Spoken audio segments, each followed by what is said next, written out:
Mishpaka. This is Yared Yak checking in. We are out here beachside. I am waiting on my burgers right now, but this is probably my favorite spot to be in. It's a very cool place. It's right here on the beach. It is a nice little restaurant down here that everybody, especially all the Americans, know about, called Mabel's Table. And so we are out here right now, or I am out here. I'm just ran down here to grab some burgers and bring them on back so we can enjoy a nice little dinner at the house. And so while I wait on my burgers to be cooked, I wanted to go ahead and do Modern Messiah 3 because I wanted to, I really love doing this topic, and I wanted to get as much information as I can out there on this topic. Shalom, shalom. I don't know who that is that popped in and popped out, but shalom, shalom, mishpachah. So I'll do a little bit of a recap of some of the stuff that we've already talked about. The original question that spurred this line of videos, of lives, is the problem that some Hebrews have with the Messiah coming into their understanding of their ancient Hebraic ancestry. We tend to look at the way things are presented to us as the way things are. So sometimes when we see a concept that has been misrepresented or rebranded back to us, we tend to reject it as if it didn't belong to us in the first place. A good example is rock and roll music, what they call alternative music or heavy metal music. All of that genre comes from the Delta Mississippi blues out of the 20s and 30s, all of it. And in the 50s and 60s,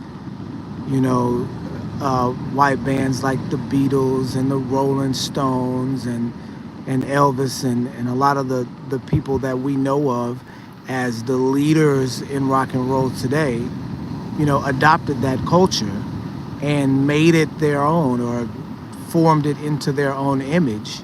And then when we heard it again, we didn't like it, right?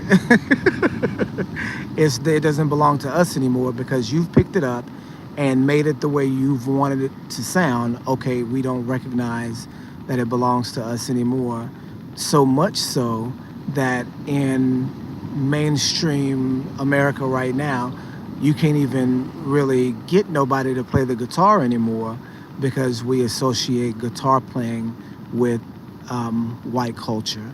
Like the electric guitar is known as a black instrument from way back, but we associate it with white culture, so we don't go anywhere near it.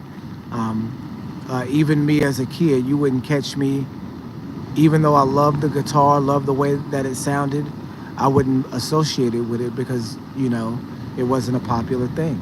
It wasn't something that I was gonna, portray that I liked, even if I did like it. And I did like it. Do you see? There was a lot of songs that came on the radio that I heard, that came on MTV that I heard, and I was like, well, that's really the jam. But I ain't gonna let nobody know that that's the jam because I'm too embarrassed to let people know that I listen to this rock music, really.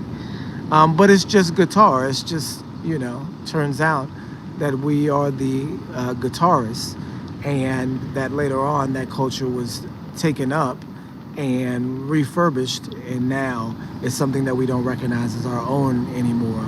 Take that concept and times it by 1,000,000 when you get to Messiah, because now you've got a concept that comes from the Hebraic community that has been adopted for the last, you could say, 1,700 years by a community that is not our own, and then changed in such a way that, okay, now we've had this particular concept force-fed to us and then understanding where now that there's falsehood in it, especially the imagery in it. Now we want to reject the whole notion of Messiah and throw the baby out with the bathwater. And we're just proving in the text that you just can't do that. If you are a believer in Yah, if you believe in the text, if you believe in the Torah, if you believe in the prophets, if you believe in the writings, then there is no way that you can deny the Messiah. And if you can't deny the Messiah, you also then can't deny the Messiah that we have, because he fulfills all the elements that one would expect to be the Messiah. Do you see what I'm saying? The requirements for Messiahship were already outlined in the previous generations before, from Genesis. And so the character that we see in, and I say character just to describe the person that we have in Yahusha, the figure, I should say, that we see before us, being supernatural, being a salvational entity, existing beforehand in another form, being intimately associated with Israel. Do you see what I'm saying? All those things that the Messiah is described as being are elements that a figure in the Old Testament also maintains since the very beginning. And I want to really quickly go into some of the points that we made in the previous days as to why we know that to be the case, right? We know that in Genesis 1, when it says, in the beginning Elohim created the heavens and the earth, that it uses the term Elohim as in more than one, as in plural. And skipping on down further, we then also see when mankind is created, when Adam is created, the scripture says, let us make them in our own image. And so here we see an indication of plurality in Genesis chapter 1.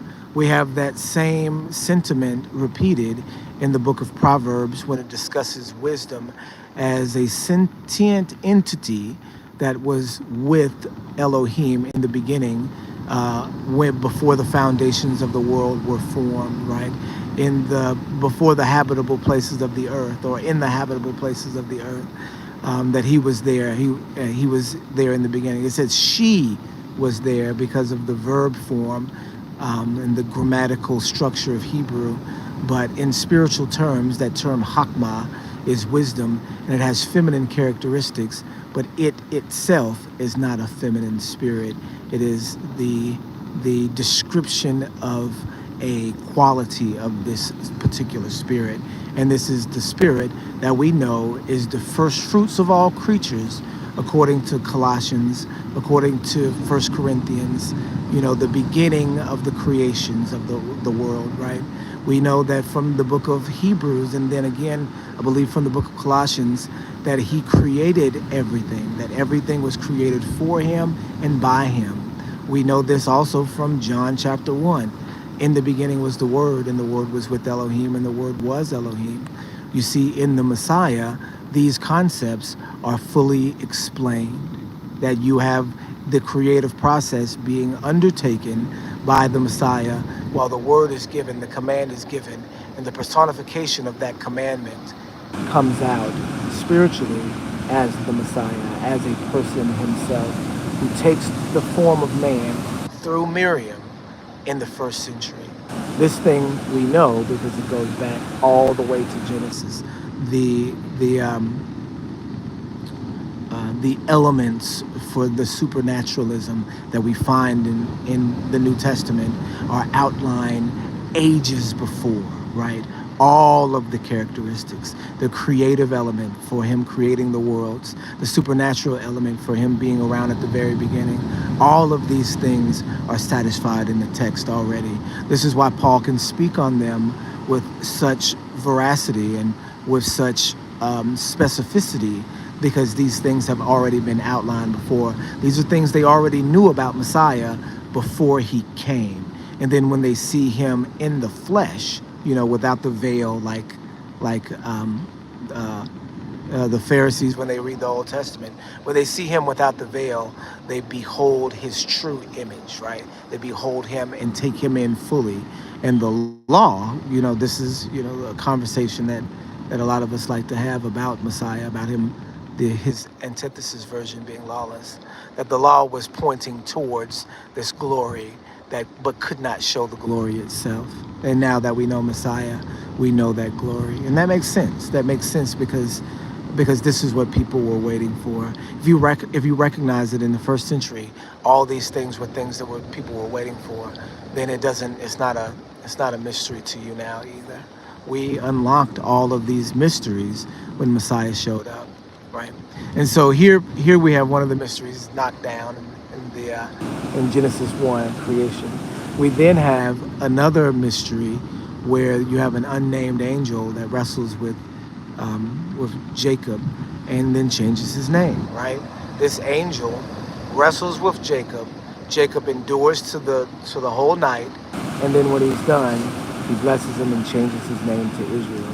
So this unknown angel that later Jacob describes as redeeming him from all evil, also describes as an Elohim and an angel in Genesis 47, who followed Abraham and Isaac, his fathers, right? This is the description of this angel who changes Jacob's name to Israel. So the very entity that allows us to know what our designation is today is that entity who also saves us today, who we now know as Messiah, the angel going before and the king going after. Do you see what I'm saying? And so that was another thing that we referenced yesterday. Another topic that we referenced yesterday is the plurality in the text, that there are many instances in the text where you can see that there's plurality. One point in Exodus chapter 3, when we have the burning bush event, where Yahweh looks down and Elohim speaks from the bush. And so you have, what seems like a seemingly fluid event that happens in English as kind of a transition between scenes, right? Where you have Moses recognizing that there's something strange going on with the bush, Yahweh recognizing Moses, and then Elohim speaking from the bush. If you see that in a sequence of events, you'd be almost tempted to merge Yahweh seeing and looking down and Elohim speaking from the bush, until you recognize that the Hebrew is pointing you in two different directions from the entities being discussed. Yahweh is looking down and Elohim is speaking from the bush. You can't really have both of those things encompassing the same person. You have to have two different people there to make that action take place. And if it is Yahweh looking from heaven and speaking from the bush, then to introduce another word like Elohim into the discussion, when you can just say, and Yahweh looked and spoke from the bush. Do you see what I'm saying? That is just as easy to say, easier to say than to introduce a figure in that has some amount of ambiguity. Do you see what I'm saying? Elohim doesn't have to be Elohim Yahweh. It could be another Eloh or another Allah. Do you see what I'm saying? So to insert that Elohim called from the bush indicates an alternate entity, right? And so we then see that there is another entity that's following Israel, that in Exodus 23, if you jump up 20 chapters, the instruction is that he will send his angel before you in the wilderness. It says, hearken to his voice and all that he says, because he will not pardon your transgressions, right? And so we recognize that here we are in the wilderness as a fledgling nation of Israel, named by an unnamed angel, called Israel by a strange angel. That's another aspect that I left out. You know, Jacob wanted to bless the angel, and he asked, what was his name so he could bless him? And the response was, why are you asking after my name, seeing that it is wonderful? You see what I'm saying? A strange, unnamed angel that saves Jacob, that Jacob talks about, you know, later in Genesis 47, that blesses him. And then Moses talks about in Exodus 23, saying that there's an angel going before them that will not pardon their transgressions and has access to whether or not their transgressions will be pardoned or not. These are the things that we went over in yesterday's talk. So today we'll take that concept and stretch it out a bit further into deeper aspects of the New Testament, right? Or of the Old Testament. And these are the ways that we know and understand that Messiah is who the Bible says that he is, right? So once we get into the text, there are some times when people have said, okay, well, these particular scriptures don't indicate these particular things, like a resurrection. Where do we see that there's a resurrection? Well, we see right in Job, one of the oldest books of the Bible, maybe the oldest book in the Bible. It says, my Redeemer liveth, right? I know that I will see him in the flesh. Though my body be destroyed by worms, I know I will see him in the flesh with my eyes, right? I'm sorry, I'm butchering that verse, and I think it's Job 19. But we can recognize that the ancient understanding of a resurrection and a redeemer is understood. Even Nebuchadnezzar looks into the furnace, the fiery furnace, and with Shadrach, Meshach, and Abednego, also known as Hananiah, Azariah, and Mishael. When he looks in there, he sees a fourth person in there who is like the Son of Man. Do you see what I'm saying? Who is the Son of Man, and why does Nebuchadnezzar know who the Son of Man is? Because this is a concept that has gone before. There is a salvational figure that is coming to save the world. And he's called the Son of Man, right? The Son of Adam. This is why in the New Testament you have, look, please don't let my bag be open. Phew, doggies. That is a close one. And I also need to make sure, yeah, I'm good to go. We're good to go. I'm going crazy out here. Don't want to lose my keys in these rocks because I will not get them back if I do. But we see that going forward. This is the reason why Paul says Adam was the first man and Messiah is the last man, right? And Adam all die, but in Messiah all live. Because the entity that's coming to redeem Adam is the son of Adam. Now, how is that possible? Messiah goes into this himself when he quotes David in Psalms 110, when he says, Yahweh said to my Adon, sit thou on my right hand until I make thine enemies thy footstool. And it said, and Messiah says, who is being spoken of here? And he said, David of Messiah, right? They say David of Messiah. David speaking of Messiah. He said, if he's his Lord, why then do they call Messiah the son of David? How can the Messiah be both his son and his Lord? How does that make sense, you guys? Do you see what I'm saying? How can he be? If the Messiah is the son of David, like they're saying that he is, and they have said that he is for by that time 1,000 years, then how can he also be his master if he's not a supernatural entity? Do you see what I'm saying? If he had not gone before. Do you see what I mean?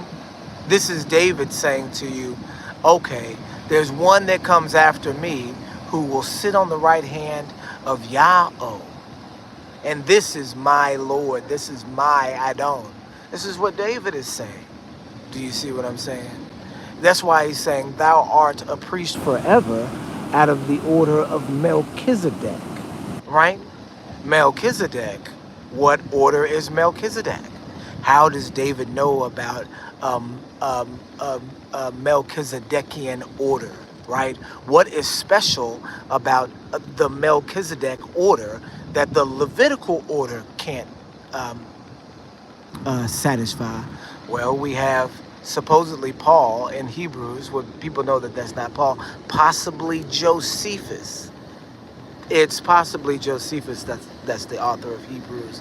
And the reason why we don't know that he's the author of Hebrews is because of the wild history of Josephus. He definitely has a wicked history behind him.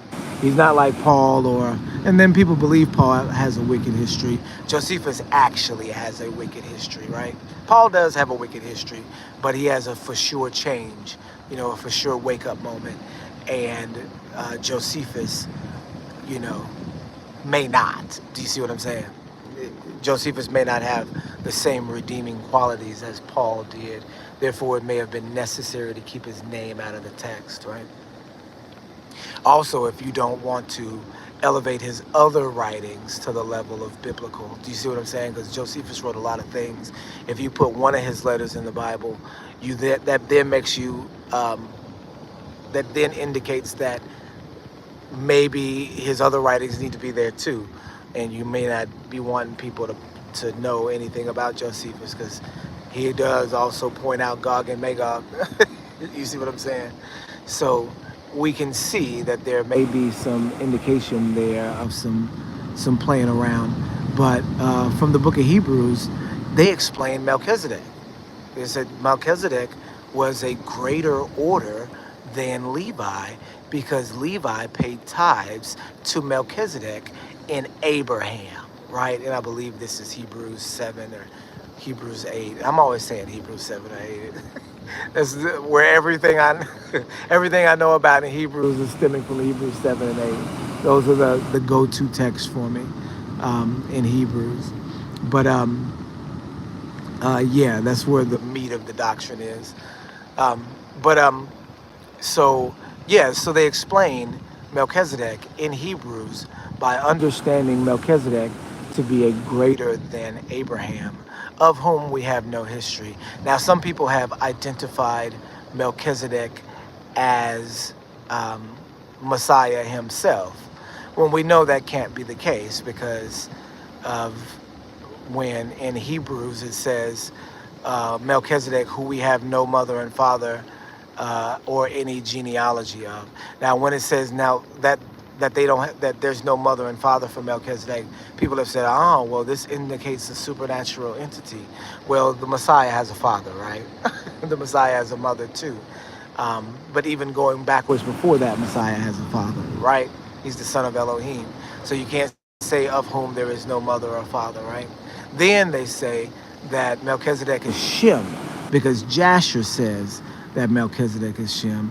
And you don't want to go with that one either because, again, in the book of Hebrews, it says that Melchizedek doesn't have a mother or father on record.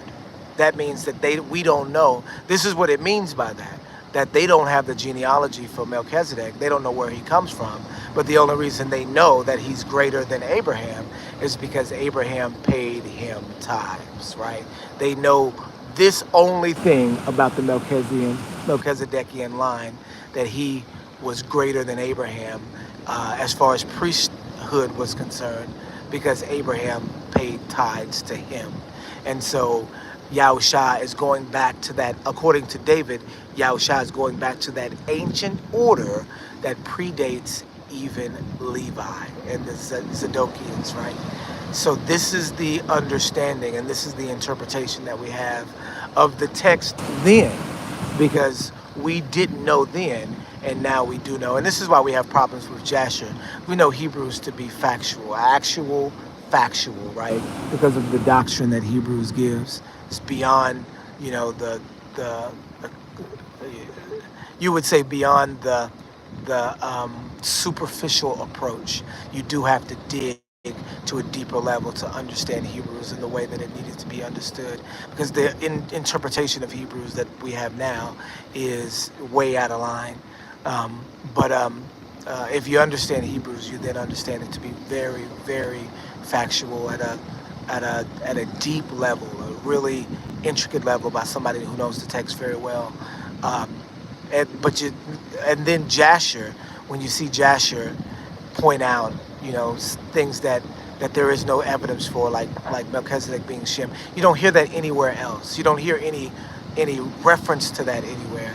And in fact, Hebrews discounts it because they say that Hebrews says that there's no record of Melchizedek's birth or death or any genealogy of mother and father behind him. So they don't know who he is. That's the correct interpretation, that they don't know who he is, but they know that he's greater than Abraham. See, this is the reason for the season. This is why David mentions he's of this order, because he knows it's this great order, right? It's this great order that predates our leader Abraham, from a person who was on the earth, the king of righteousness, in a place that would later become Jerusalem, right? So we don't have all those stories, but there is a story there, and this is before Abraham. And it would be interesting to know some of these things, but definitely not necessary. Do you see what I'm saying? So we can be assured in Messiah because of him going backward. Do you see what I'm saying? All the elements of Messiah that we need to satisfy what we have happen going backward too. All those things happen going backward. We can deal with the virgin birth. A lot of people say, oh, well, I'm not ready to deal with Elohim coming down and impregnating a woman. Is that adultery? Does he come from the bloodline if that's not the case? If that's the case, is that event predicted in Isaiah like people say that it is? And let's deal with each of those one at a time, right? First of all, is the virgin birth predicted in Isaiah? And is it Isaiah 7, Isaiah 9, where it says, therefore a child will be born by a virgin? And people get the word Alma and Betula confused and say, okay, well, if it was meaning this, it would say this. If it was meaning that, it would say that. You can throw all that out the window, because the interpretation is that it is something that is a sign. Remember, this was a sign to the king.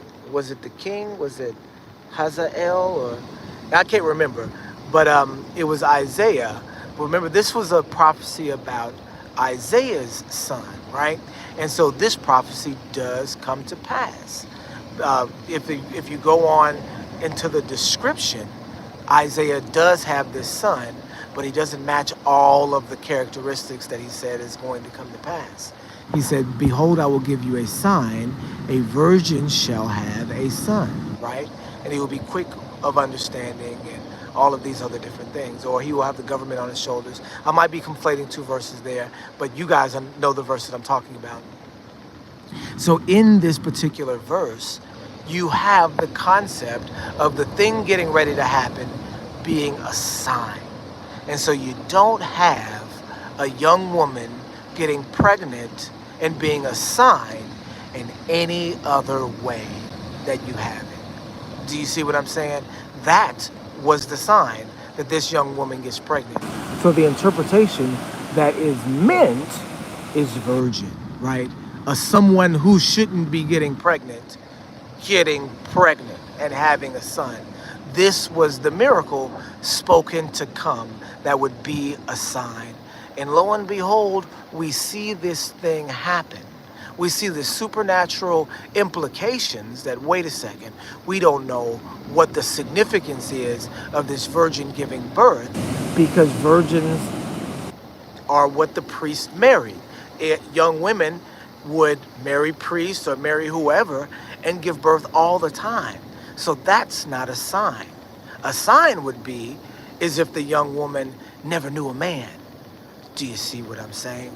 Now you have a sign. That then becomes a sign. Isaiah lived in the time before the fall of northern Israel, or right at the time of the fall of northern Israel. So we know that's 720 BC. That's a full 700 years plus before the Messiah gets there. Do you see what I'm? Hey, yo, you scared me. The food's ready. Okay, I'm coming. Yo, I did not hear him coming. He snuck up on me for sure. So I'll go up there and get my food here in a minute. But going before, you see the supernatural implications of Messiah being satisfied in the reality that we have of the virgin birth. That instance must be included in order for him to be messianic. Do you see what I'm saying? It's not only there where we see that there's some sort of supernatural child that is to come, the promised child, right? We see in Micah chapter 5, he said, behold, the scripture says, behold, there is one to come out of Bethlehem, Ephrathah, one who will rule from the small tribes of Judah, one who will rule, whose goings forth are from forever, from everlasting. Again, I'm butchering these verses, but you guys know the verses I'm talking about. It's in Micah chapter 5. It says, whose goings forth have been from old, from everlasting. It says a king is going to come out of Judah, out of the small tribes of Judah, who will be from old, from everlasting. That tells you right there, there's an entity that is to come that will rule, who has a supernatural understanding, who has come from a long time ago, from before. These elements have to be satisfied, and these are the things that you see. You see Paul talking about the Messiah being the first fruits of all creatures.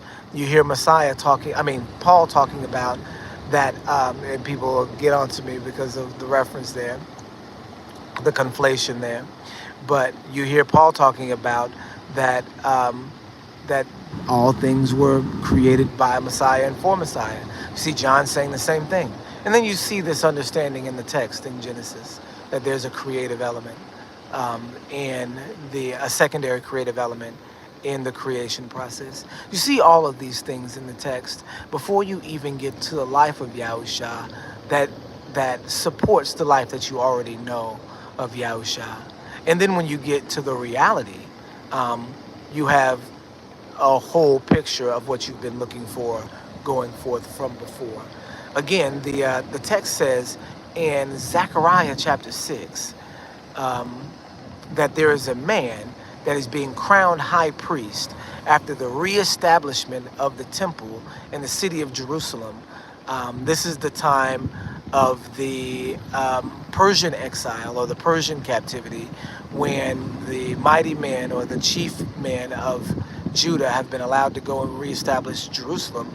That would be Zechariah, that'd be Micah, that'd be, is it Micah? That'd be not Micah, but Malachi. It'd be Zechariah, Malachi, Haggai, Ezra, Nehemiah, Zerubbabel. All of these different people are there reestablishing Jerusalem. And this is, in about 500 BC, reestablishing, the nation that they've been allowed to do from the Persian Empire, from Darius of the Medes, Persian-Mede Empire, right? Reestablishing, ordaining a high priest. And the high priest that they're reordaining at that time, his name is Yahusha, right? And so as he's being crowned high priest, right? It says, we will crown the high priest, Yahusha, son of Yahusadak, whose name is the branch, the man whose name is the branch. And if you guys know who the branch is, you go to Jeremiah chapter 23:15. You go to Jeremiah chapter, oh my gosh, I forgot the other reference. I know there's one in Jeremiah 23:15. It says that the branch of righteousness, this is where you find out that the Messiah has a nickname in the text, which is called the branch, the Zabah, not the Zabah. There's one word, is it Zamach? And then there's another word, not Sar. That's why he's called a Nazarene in the text, right? And his followers are called Nazarene, right? This is the reason why, because he's the branch. This is also why he says he's the true vine, and you're the branch in John chapter 15, because that's also true. You become messianic in nature when you take on Messiah for the Gentiles. Do you see what I'm saying? This is what Paul says that he is. They are killed delivering the gospel for the sake of those who don't have it. This would include the Gentiles, right? So we understand that the text literally predicts the name of Yahusha. Do you see what I'm saying? It says the man whose name is the branch, and the branch is the Messiah. And that is predicted in Zechariah, that is provably written 500 years before the Messiah's birth, before you have the man Yahusha who comes to save the world. We have the prediction and the forecasting, the typecasting of him in Yahusha, son of Yahuzadek. You have that same typecasting by another figure, Yahusha, son of Nun, whose name was changed from Hosha to Yahusha by Moses, the one that is said that there will be a prophet like unto me. You know, he's not just talking about Joshua. He is talking about Joshua, but he's also talking about Yahusha too. Yahusha, who leads the children of Israel into the promised land, the ones that had faith, right? Not the first generation, but the second generation, along with Caleb, the only two out of that generation that made it, right? We have Yahusha in the text, in the first 5 books of the Bible, leading to the 6th, right? You have Bereshit, which is the first book. You have Exodus, which is Shemot. You have Leviticus, Uriqua, and then you have Numbers, Bamidbar, in the wilderness. Uriqua is he called. These are the first words of the 5 books of Torah. This is how you distinguish the names in Hebrew. Bereshit is Genesis. Exodus is Shemot. Leviticus is Uriqua, which is and he called. Numbers is Bamidbar, which is in the wilderness, and Deuteronomy is Dabarim, words, right? So then you have the 6th book, which is the book of Joshua, right? Yahusha. So if you put those 6 books together in a sentence, the volume of the text, right? This is, one of my greatest teacher actually led us into this understanding of what it means. Lo, I come in the volume of the book. It is written of me, right? So you've got Bereshit, which means in the beginning. Shemot, which if you look at the root is Shem, that means name, names. In the beginning, name. Uriqua is and he called. In the beginning, name, called. If you break them down. The next one is Bamidbar, which is in the wilderness. So we're putting the books together. We're lowering the volume of the book here. In the beginning, name, called, in the wilderness, Dabarim, if you make that as simple as form, the word, Joshua, Yahusha. The first 6 volumes of the book read, if you put the names of the books together, in the beginning, the name that was called in the wilderness was the word Yahusha. I mean, is that a coincidence? I don't think it is, because you've got the volume of the book going backwards for a very, very long time. Sequential order, the name of the book is coming down. You have those events happen sequentially. So we see the volumes of the book in play. Do you see what I'm saying? In Psalms 40, when it says, lo, I come in the volume of the book, it is written of me. We literally see Yahusha's name being called in the wilderness in the volume of the book. And it's beyond coincidence in my mind that something like that could be so and not be pointing towards the greater reality that we now take for granted. Hebrews, you're taking the Messiah for granted because you have the society being imbued by him, even in his alternate form. We talked about in the first video that if you see the anti-Messiah, how could you then not see the Messiah, right? We talked about in the second video where if you see that, we talked about in the second video that if you see the characteristics for the reality of Messiah, but somebody else has a hold of him, don't reject him for that reason. We talked about that there would be no man named Israel if it wasn't for this mysterious unnamed entity in the text that we now know of as Yahusha. We talked about yesterday that in Yahusha is hidden all the treasures of wisdom we have now, with the understanding that we have of Yahusha, with the understanding of the salvation of the Gentiles, with the understanding of the resurrection, with the understanding of creation. We have many, many, many, many treasures of wisdom that we did not have before. But now that we have those treasures of wisdom, and they're so commonplace in the world now, we take them for granted as not belonging to us, and we don't internalize the concept as we should. So you guys, this has been really a breakdown of what it means to believe in the Messiah from ancient times to modern times. We know that modern Messiah that we see today, who's called Jesus Christ, is the anti-Messiah because of his name, because of his doctrine, and quite frankly, because of his ethnicity.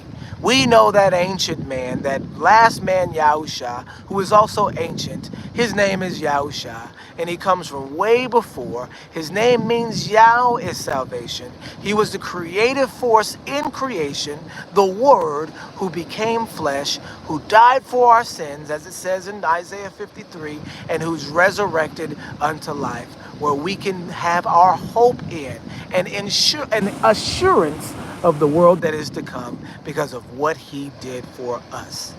Guys, that is really all I got for you. This subject is really a subject that's close to my heart because I do know that there's a lot of people that reject Messiah because of his, because of the way that his message has been treated historically, because of the anti-Messiah. People have rejected the whole concept, and folks, it's just not something that you can do, you know, with even the evidence that is presented in the Spirit. The Spirit should bring you to all truth. And this is the truth that we're talking about, that you cannot be an Israelite and deny Messiah who gave you your name, right? So this is what we got. We appreciate you guys. Shalom, shalom. And it looks like somebody just came on here. Shalom, shalom, whoever this is. We're going to go ahead and take off now. We got the burgers ready. I hope you guys go back and check out the video. Okay, you guys. Shalom, shalom.